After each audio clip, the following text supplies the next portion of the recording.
Joining me now is Dr. Ashish Jha. He is the outgoing dean of the School of Public Health at Brown University and the former White House COVID-19 response coordinator. Doctor, thank you for joining us today. So what do you see, just if we can take a step back here, is the total addressable market for a pill of GLP-1? How big ultimately do you think this could be? Yeah, so first of all, thanks for having me back. I think this is a big deal, and let me explain why. I mean, more than 100 million Americans have obesity. We know these pills are extraordinarily effective for obesity. They're very, very good. Or this drug, whether it's injectable or oral, is great for preventing cardiovascular disease, liver disease, lots and lots of problems.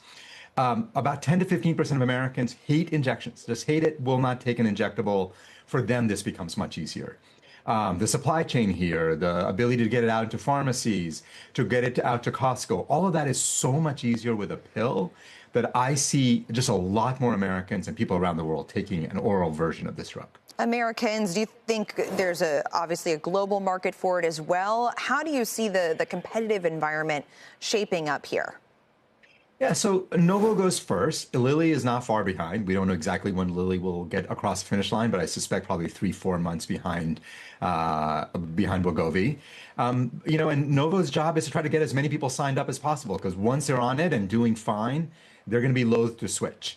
So I think you're going to see this very mad rush in the beginning to sign up as many people as possible before Lilly comes out with this drug. It's possible, and I think likely the Lilly drug will be a little bit more effective in terms of weight loss, but both of them are extraordinarily effective at getting people to lose weight and getting all the benefits of that weight loss. If you see even just a 10 to 15% uptick, which you describe as the cohort of people who are loath to use an injection, so if you see that much more uptake here, if these drugs work and reduce obesity and other comorbidities, will that drive overall spending on healthcare down? I mean, what are some of the best case scenarios here in terms of healthcare spending, in terms of just longevity?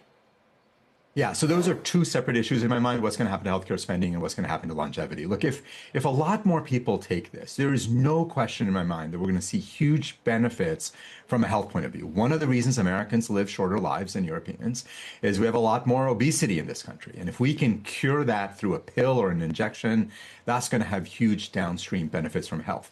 Up front, we're going to pay more. Up front, these drugs are going to be expensive. Even if the prices come down, it's going to be a new cost to the system. So for the first few years, I think costs are going to go up.